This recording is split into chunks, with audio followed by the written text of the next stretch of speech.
Rise and shine. Pour yourself a cup of coffee and tune in to Good Morning Aurora. News, weather, and really cool interviews. Monday through Friday from 8 to 9 a.m.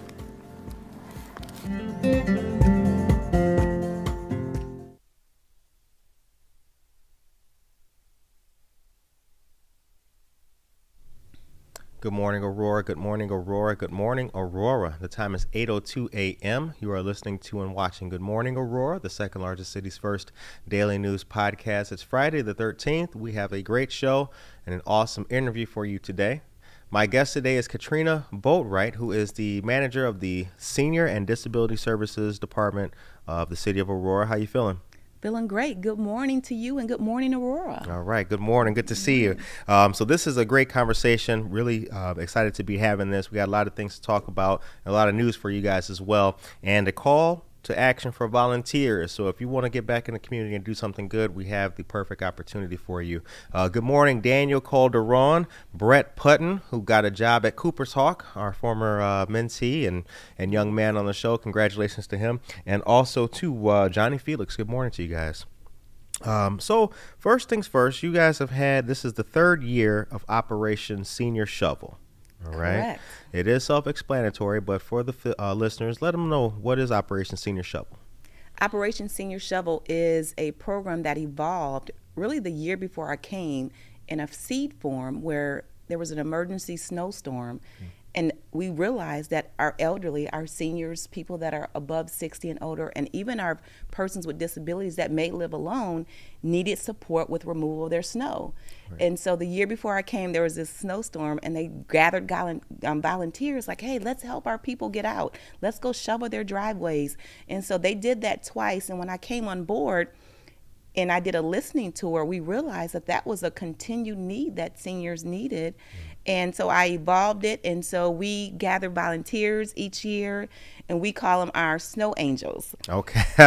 And then we ask them to go and shovel the snow angel homes of seniors that request support for snow removal during this time. Okay. And it's such a great opportunity for seniors to make sure they can get out of their homes, their caregivers can get in, they can get to their appointments or their medical appointments, or just get out even to the mailbox sometimes, the simple things without falling or getting stuck. So it provides safety, and we try to do it where it's neighbors helping neighbors. Mm-hmm. So we try to ask our volunteers to help someone in their community by removing the snow. Right. It is a big and important thing because, well, as you mentioned too, you know, it gets slippery out there. Absolutely. And there's a lot of seniors who live alone. Kids have gone off to college. Absolutely. And now they're by themselves and things like that. And a simple fall off a couple steps could be disastrous. It really could be. Now, you mentioned the listening tours, and we recently concluded a listening tour, correct? Tell us about that. We did.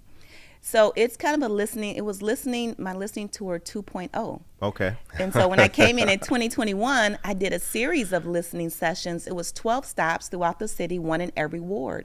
And I used all of the findings from those listening tours to help me build a strategy for the Senior and Disability Services Division. Okay. And after doing that, we put a lot of things in place. And I'm coming back with the listening sessions to talk about how the city responded to those listening sessions, what we've done, what we've put in place since then.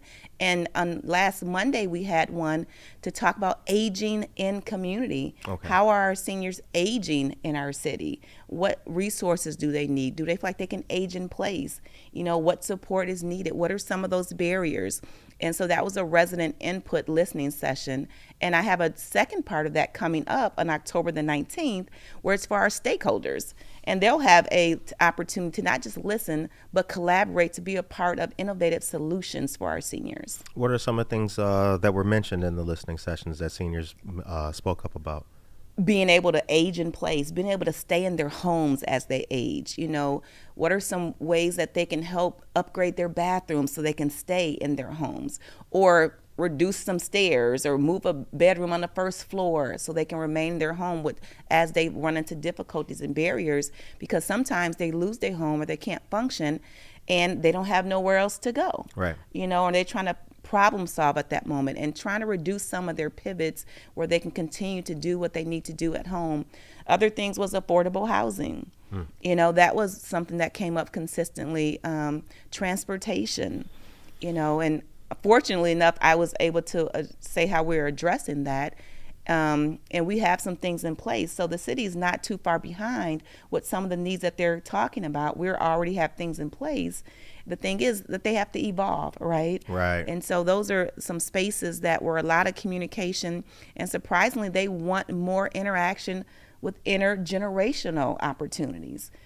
Yeah, that was very surprising to me. There was like, we have a lot of things that's pre-planned for us that's just seniors only, but we're all aging. Right. So we want energy and activity and interaction with other ages because it makes us feel youthful. It makes us share our knowledge. It adds laughter and joy to us. And so those are things that now we're investigating. How do we create opportunities that's a free-flowing atmosphere, not just the bingo, which they love, right? But they want other opportunities where they can just come and talk, be social, laugh, and interact.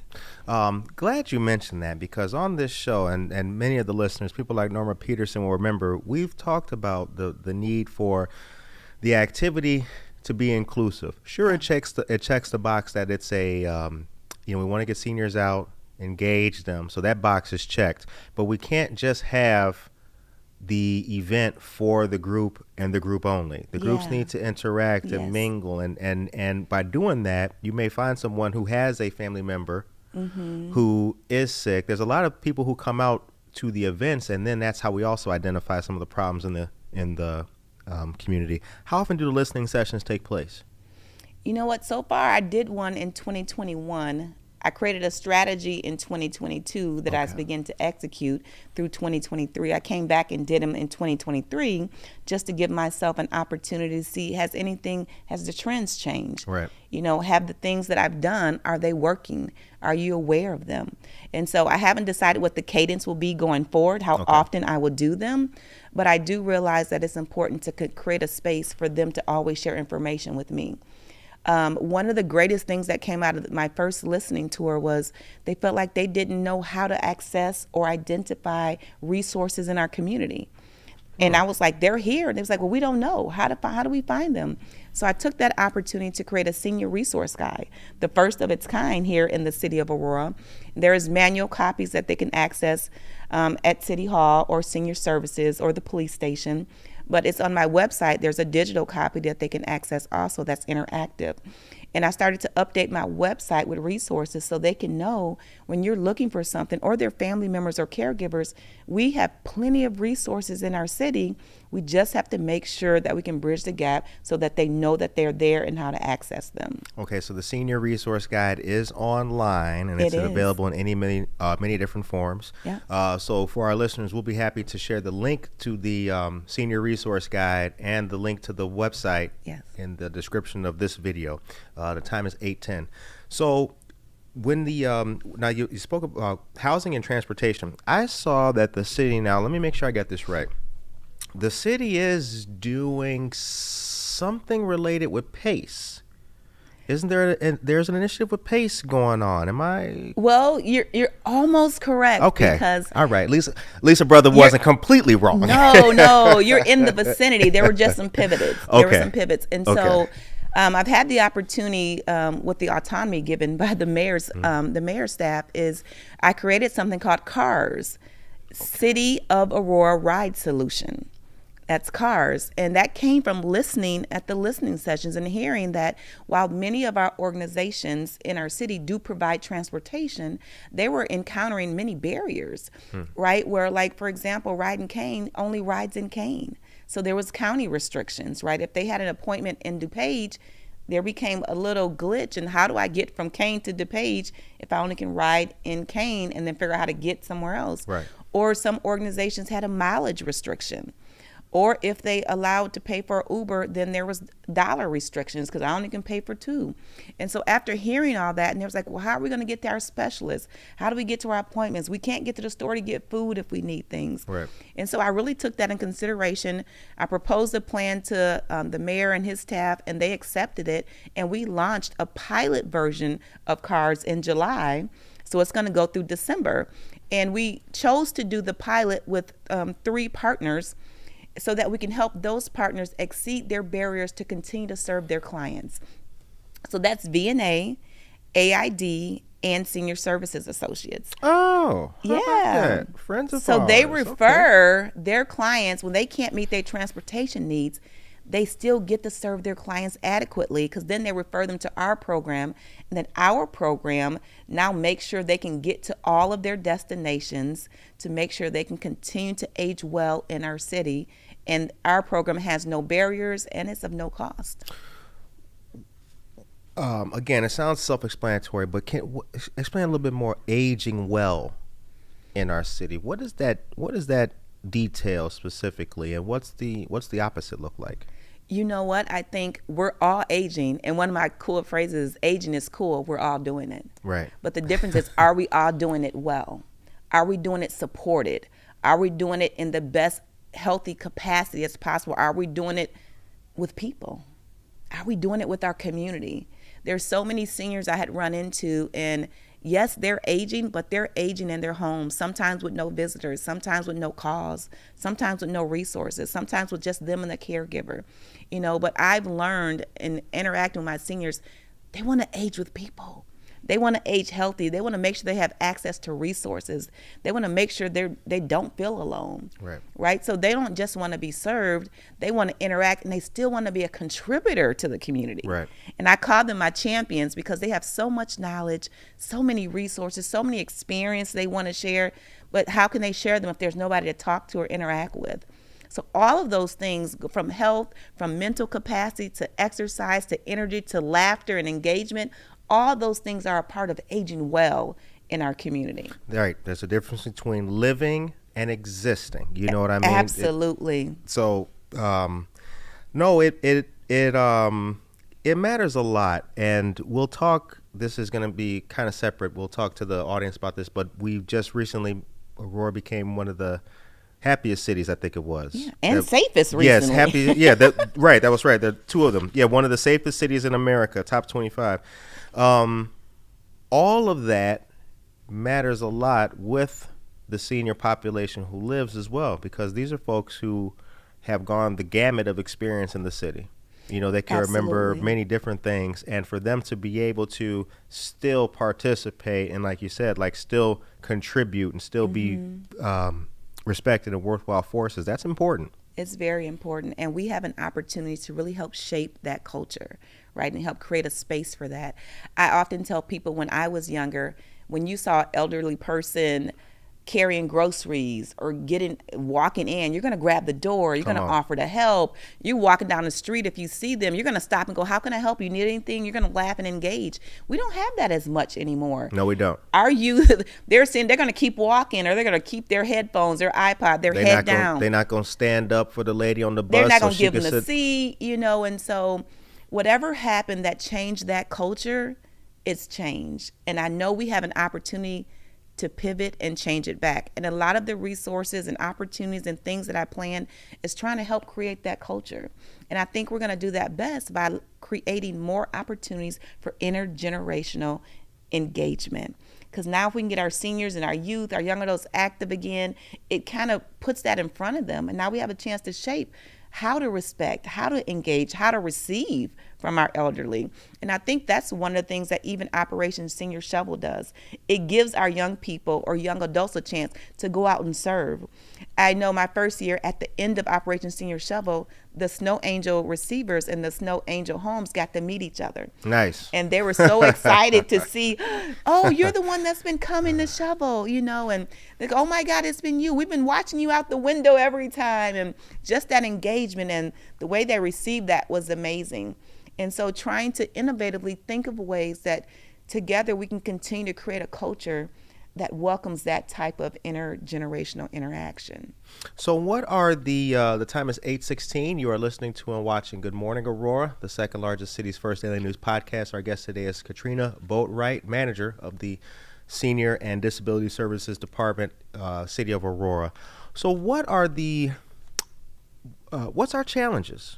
What's the challenges for that we collectively face as a city? What's some of the barriers that we have to get through to really continue to put the strength behind what we're doing?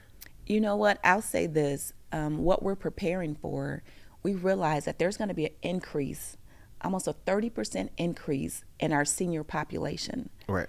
It's coming. Why? Our baby boomers are aging. In the next 10 to 15 years, we're going to have more people 60 and over than we're going to have 20 and under. People are living longer too. They're living longer. The baby boomers, there's a lot of them at the same time that's aging. Right. And so we're preparing to make sure there's resources. We're preparing to help them live longer through interaction. I think some of the barriers are creating a culture, even with our youth and young adults, to create a passion and an interest, right? To want to give the resources they have and their energy and their time to our seniors, and then our seniors being in a place to comfortably and excitedly receive that interaction. Right. Creating those opportunities, I think, is huge. I think looking at more affordable housing, which we are doing, right? Where do we continue to develop these senior housing? Do we create senior housing that's intergenerational, right? That's multi-income. So we're innovatively talking about these conversations and making sure that Aurora continues to be a place where not only a community for all ages, but a place where our elderly can continue to age in a healthy way. What is the, so there was, what's the name of the most recent senior development that came on the west side? What was the name of that development? Which one? Are you talking about? It was a couple months ago, I believe, was the groundbreaking. Oh, right. So that's going to be with our Aurora Housing Authority. That's right. Okay. It's replacing the old Jericho Circle. All right. And that's senior housing. That's senior housing. Okay, because that was, from what I understand, that was a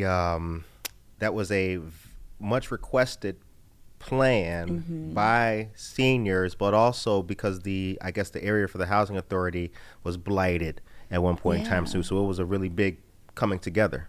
It was. It's going to be a remarkable place for our seniors to live. Beautiful, comfortable living homes, right? They'll get to live in those. We recently, we redid Bloomhaven, the old Copley. Right. And that's where seniors can live, along with our persons or individuals that are aging that have disabilities. Because the other side of that is Western Bridges that house our persons with disabilities.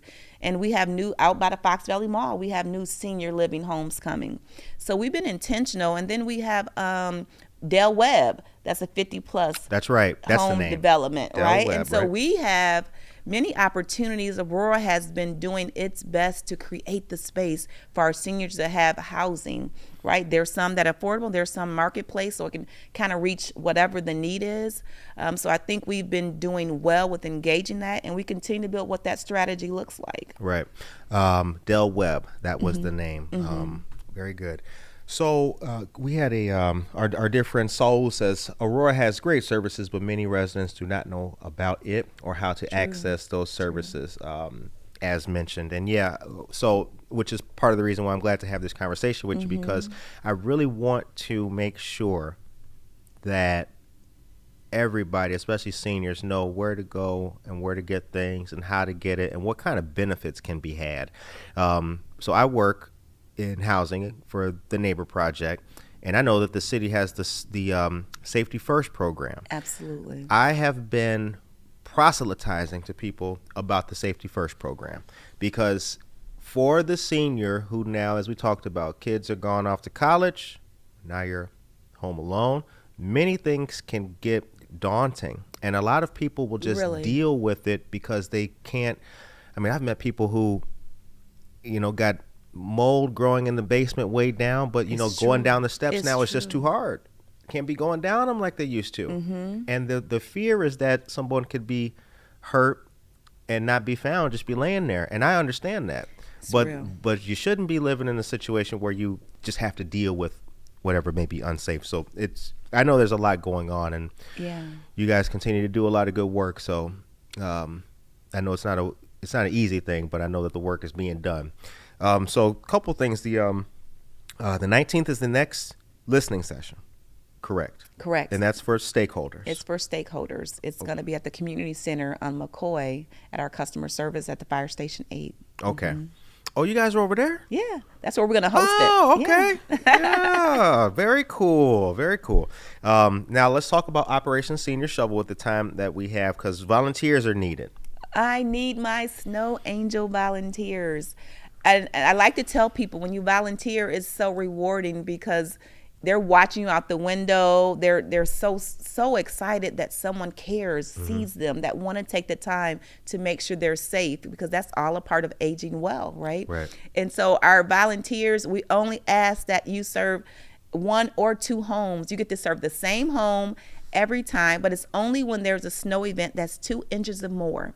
We notify you, you go out, you have nice snow angel hats with the city logo on them. Oh, y'all got them some merch too? Yeah, they got some merch. We want to be fancy about it. And you get alerted, and you get to go out and you serve your same home, hopefully close to your home. So you're serving neighbors within your own neighborhood, and you get to be a part of helping people age in place and creating a space where there's aging in community, where we're all doing it together. So my hope is, if you have time, if you're able to shovel, that you can come out and join us and help us be a better community together, because I think we're better together. I do too. Very much so. So registration just opened up yesterday. Absolutely. Registration is from 8 a.m. to 2 p.m. Space is limited. With questions, if you have any questions, 630-256-4636 is the number for you guys. And Operation Senior Shovel is a program for senior citizens and disabled persons in need of assistance, and your volunteering is very much appreciated. So we have the website. It's on the City of Aurora's website, rather, aurora-il.org/senior shovel. And we'll be sure to share this. We used to have a window where we could post up all of the stuff. We don't have it anymore, but we'll show you guys the flyer on the screen and share and just the flyer so you know, as well. we're going to keep registration open for volunteers. Okay. The cutoff was for the residents to apply so that we can get all of our approved seniors snow angel homes secured.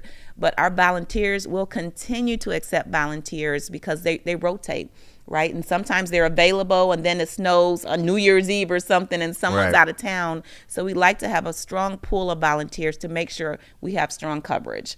So you can volunteer at any time, but the sooner the better. Right, absolutely. So the time is 8:24. With a little bit of time left that we have, what are the what other priorities does the department have for the rest of this year? And what's 2024? What's 2024 shaping up to be right now in your view? You know what? For 2024, I'm looking at creating an agent in place program that focuses on the quality of life, helping seniors with repairs, right? Trying to figure out what are their small needs. You mentioned living alone, right? So partnering with some of our organizations in the community to make sure that their stairwell handles are strong, right? Little things. They have different repairs in their houses. They can't change the smoke detectors, the alarm detectors. Right. They can't climb. They don't know who to call. So trying to really figure out what are those needs that can help them stay in those homes with some small repairs to make sure they're doing that. Because I know we have other organizations that do larger repairs, but some of them don't do the smaller things that they need. So that's going to be another focus of mine. I think increasing my services, connections, and bridges for families and persons living with disabilities. That's a big focus. While all of my programs serve both seniors and persons with disabilities, really trying to scale what our disabilities look like, because it's so vast. But we know the needs are great. We know that our mental health is important. So making sure we can bring our stakeholders together to make sure we have adequate support around that. And so those are some of my focuses as we move into the new year, while continuing what we've already built, scaling those things, and scaling hopefully the transportation program, making sure that's really adequate in doing those things. So those are some of the focuses moving forward. And I'm looking forward to continue serving the community. The CARS program. Program. That was the program. Okay. Now the pilot program is going to December. It's going to December. Our hope is that we're going to continue that program. The pilot was just to do a referral program with our partners and that really assess the data to make sure the way that we're approaching it is the best way. So at the end of the year, we'll kind of review the data, review how we serve them, how many rides they may need a month to make sure everybody has an adequate number of rides, because it's meant to be a supplemental transportation program. Right? Okay. Now, what about nutrition? I think this might have been last year, but I believe there was a large fair that was held at Prisco. They had a nutritional aspect to it too. I could be wrong. Am I wrong about that? No, you're absolutely right. And there's organizations coming together to make sure that, one, not only increasing education around nutrition, but providing food. Okay. So meals have been a big thing, and we partner with other organizations to make sure if you need meals, we can get meals delivered. I think partnering with senior services associates, they can make sure they can assess you, figure out what resources you need. If you need meals, if you need nutrition, if you need someone to talk about your diet, they can provide those type of supportive services. Okay.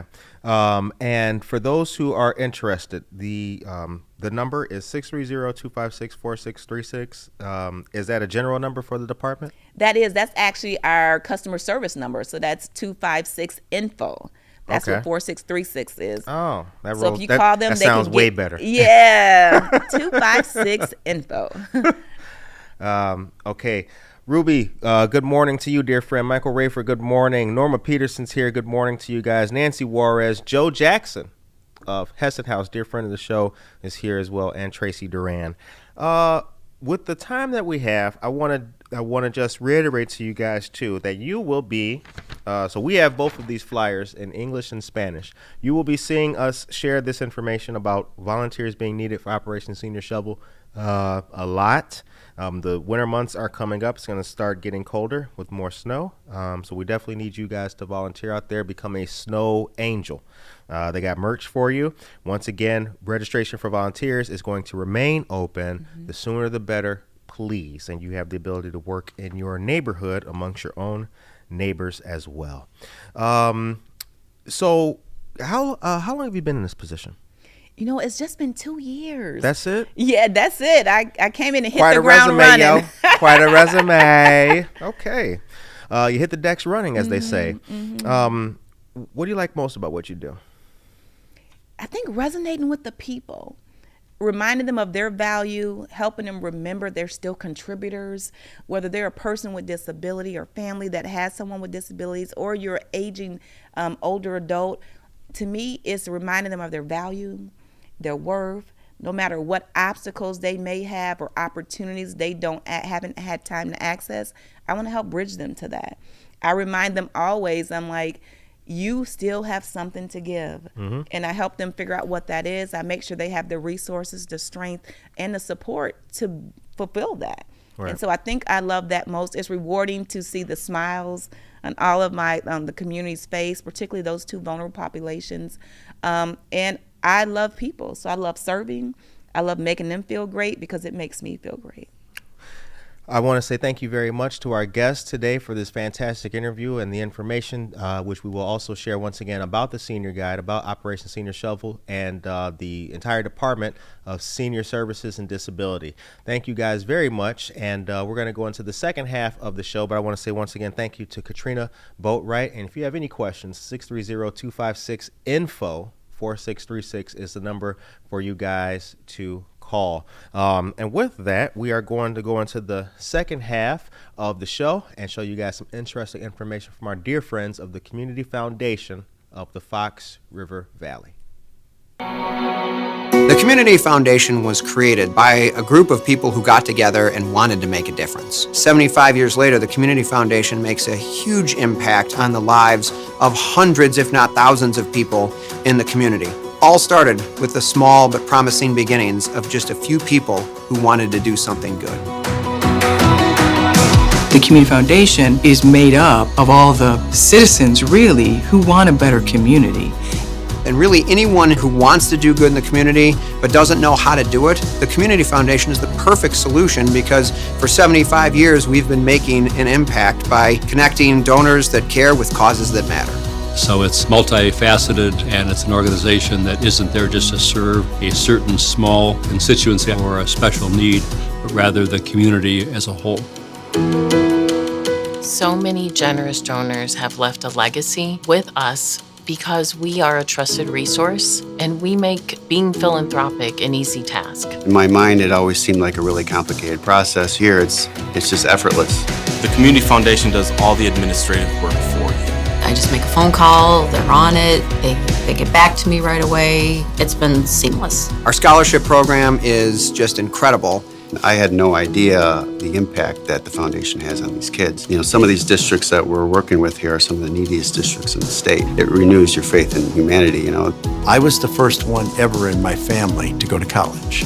The scholarship from the Community Foundation has impacted my life and my wife's life in many ways. As you can see, it still brings a tear to my eye.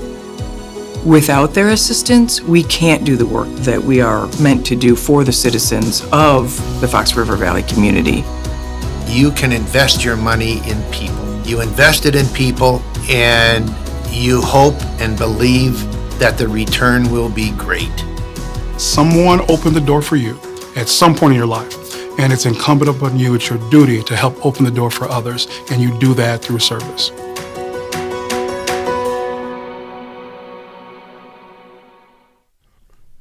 All right, good morning. We are back. That was a great episode once again, an interview with Katrina Boatright. Hope that you guys liked that. She gave a lot of information out, of which we will be sharing via the flyers, both in English and Spanish, on our Facebook page, Instagram.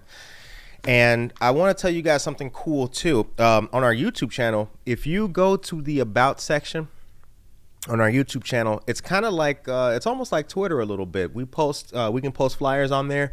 You can like and share off of YouTube as well. But not only that, something new is happening. Well, hold on. Before we get to that, Jennifer Ryan Mayton, good morning to you. She says, thank you for these services. We will be moving my mom to Aurora in the spring and hope for a smooth transition to affordable housing. Nora Peterson says, love Community Foundation of the Fox River Valley. It's how Document the Abuse was able to get started. Our eternal gratitude. And Joe Jackson, good morning. Luz Elena Brambila Guerrero and our friends of the Woodcrafters, Luz and Juan. Good morning to all of you guys. Before we get going with the next part with the news and everything, I just want to say thank you guys very much for watching the show and supporting the show and supporting what we do. We try to do our very best to share, highlight, and support the very best of Aurora. All right. Have you heard of Twitch? Well, if you have not heard of Twitch, you're hearing about it right now. We are now on Twitch, ladies and gentlemen. Good Morning Aurora is proud to go live and be live on Twitch, and so is the City of Aurora. I want you to do two things, please. If you go to Twitch, if you don't have Twitch, download it, check it out. There's a lot of cool content creators out there. A lot of cool things are happening on Twitch. Follow the City of Aurora. And please follow us, Good Morning Aurora, on Twitch. It would be so appreciated. Twitch has a lot of cool features, so we look forward to using that platform to share the message even more. All right, and we need subscribers on our YouTube channel too. So if you are not yet a subscriber on our YouTube channel, please do so. You can find us on YouTube at Good Morning Aurora. All right, now for the news. All right, you guys aren't here for my singing. Buenos dias to our friend Gloria Gerardo and Josue Pais as well. On your screen, you have what we talked about with Katrina Boatright. Aurora has recently been named one of the safest cities in America. Isn't that feel good? It really does. So we are in the top 25, and this comes from Wallet Hub. Now, the complete article detailing all the specific key indicators that move us to such a nice position are on the City of Aurora's website and on the Facebook page. Go ahead, click the link, take a look, and see what makes us great here in the City of Aurora. All right.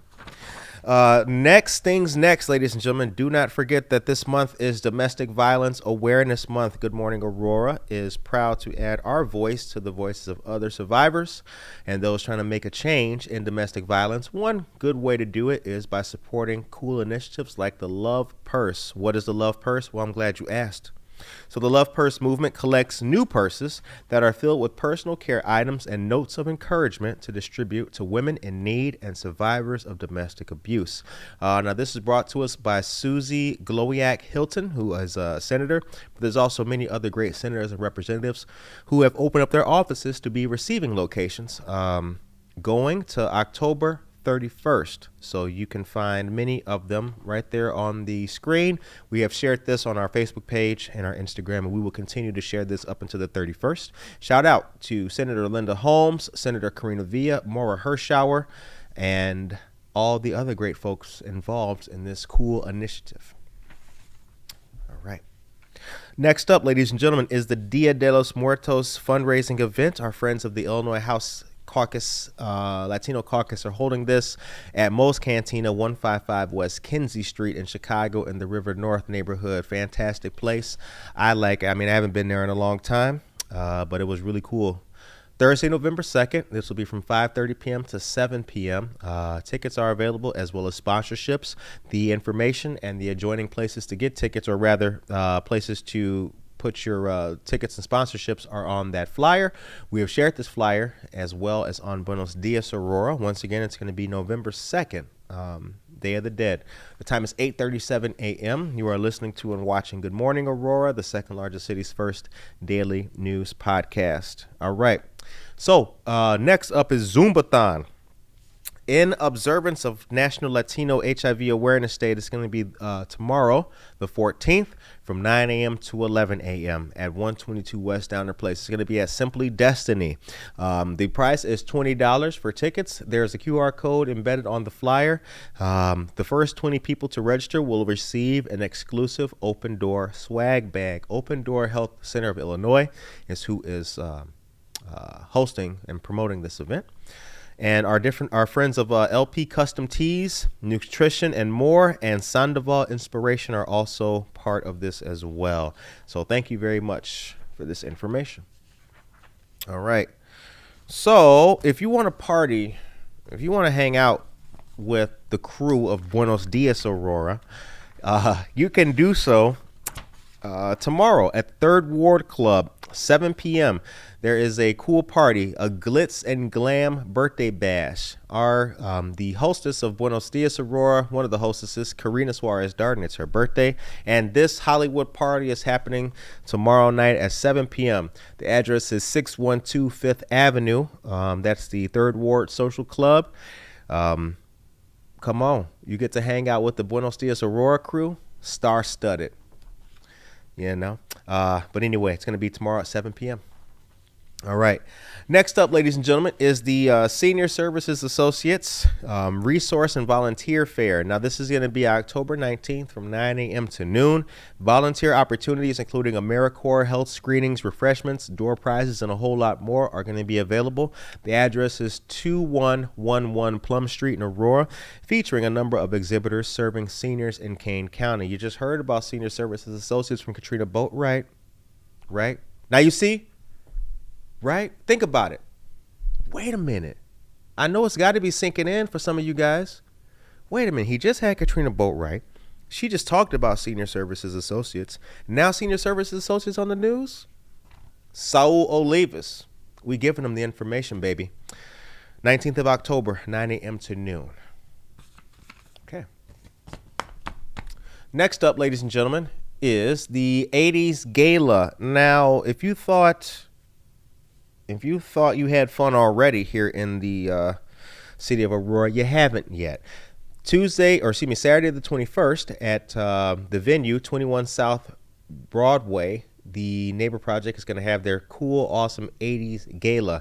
The theme is 80s, but you will also be seeing the good work done by the Neighbor Project and achieving positive outcomes for our residents here in Aurora, and learn about the steps to home ownership that have become available for many different people in the city.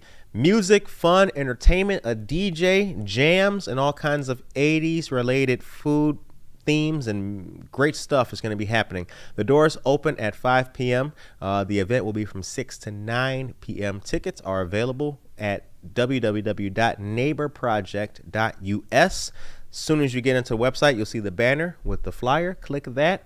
Tickets and sponsorships are available. All right. Coming up next, ladies and gentlemen, is the chili cook-off. Our friends of Java Plus have this going on also on the 21st from 11 a.m. to 3 p.m. So you can get your chili on and come out and party later on that night. I'm just saying. Java Plus is located at 1677 Montgomery Road in Aurora. The chili cook-off is very interesting. You can cook and compete and win a $100 prize. And entry fee is in the application ends today, and the entry fee is $25. It ends today. But for $7, you can taste and vote on the chilies that were entered. So whether you want to cook and compete or just eat, Saturday, October 21st from 11 a.m. to 3 p.m. Shout out to Java Plus, Javier, Dan. They get the shout out. Okay. Moving right along, my dear friend Gil Rios gets the shout out as well. Vanessa Gaddy is here. Good morning, Vanessa Gaddy. And Heather Rainey. Good morning, Aurora family. Happy Friday to you. Get to know our dear friends Heather and Matt Rainey. They are the husband and wife team of Rent-A-Chef. Rent-A-Chef is a fantastic family-owned business where they will come cook the food for you, hang out with you, and even mingle. And when you call them, tell them you heard about it on Good Morning Aurora.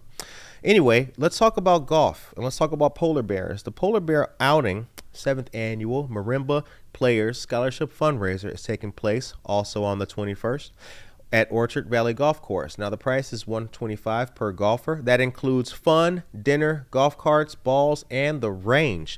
You can sponsor a hole. The sponsorship levels are available on the flyer as well. For more information, you can call 630-327-9476. That number again is 630-327-9476. Once again, I want to say thank you to my personal friend, Gil Rios. All right. Now, we got a Halloween party coming up. Our dear friends, Cici and sus amigas present this. It's a Halloween pop-up event. It's going to be the 21st from 11 a.m. to 5 p.m. It's going to be at Harmony Hill Plaza in Montgomery, 1335 Douglas Avenue. There's going to be costumes, food, fun, laughs, and a little bit of a spooky vibe project. The Aurora Financial Empowerment Center, VNA Health Care, all of our friends are going to be at this one. This is a come one, come all festival, including a taco truck, hot cider, hot chocolate, cider donuts, and ghoulish fun. Children, parents, guardians, and goblins are welcome to trick or treat and vote on the most fabulously decorated tent. This is going to be from 4 o'clock to 7 o'clock p.m. at 400 North Highland Avenue. That's VNA Health Care. Once again, it's going to be Friday, October 27th. I look forward to seeing all of you there. I will be there in person. So come on over and have a spooky good time with your boy. All right. Next on your screen is the Dia de los Muertos event, which will be the following day on the 28th. That's a Saturday. This will be at Fox Valley Mall.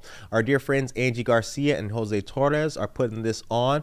Fantastic music by Juan Diego Rojas, who is a great young man, and Polo Sax will be featured as well. This event's going to have a lot of great vendors too, not just in the Latino community, but others taking part as well.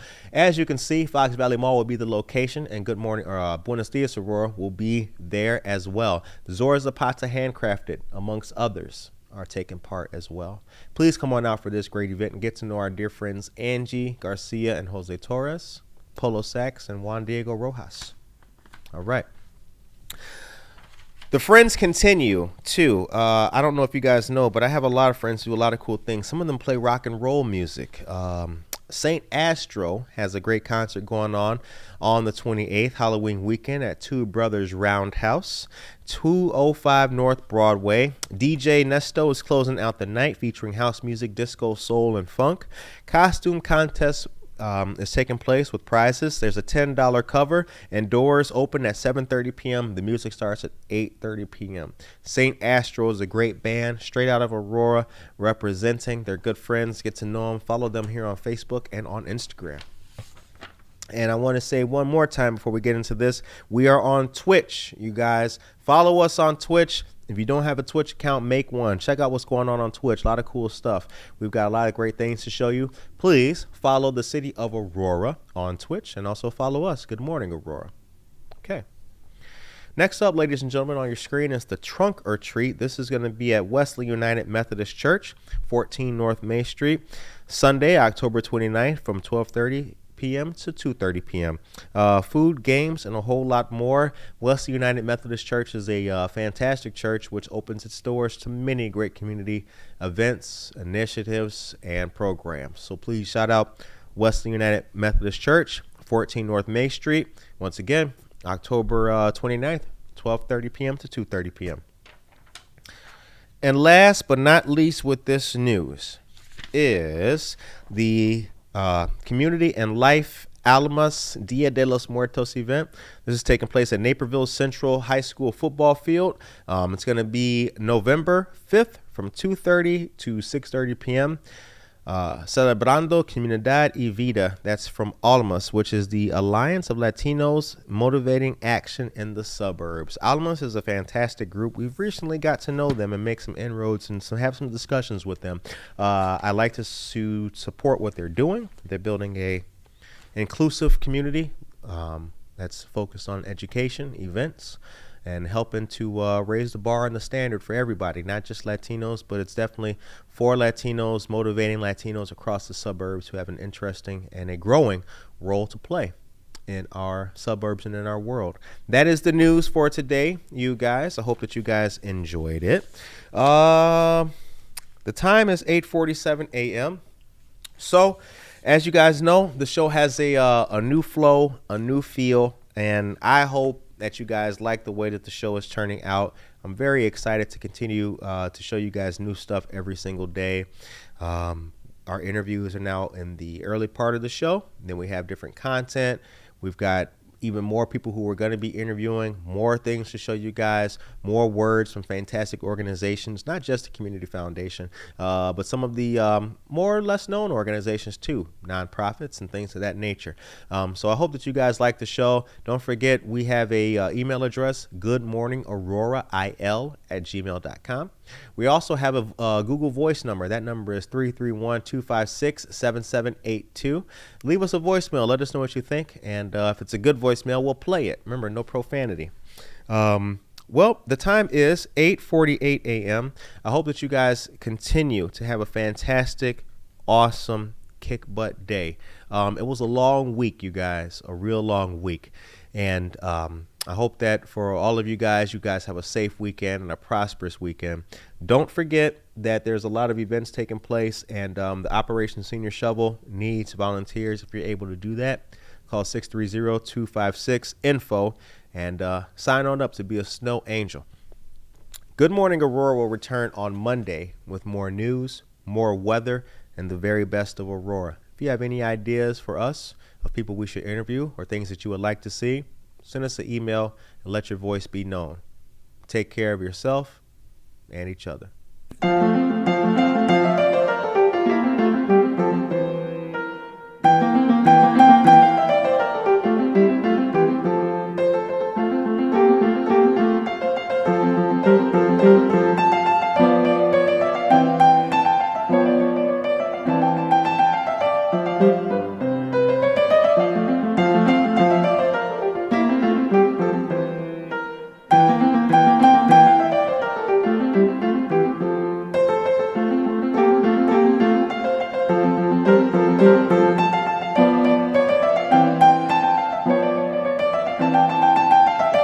Thank you.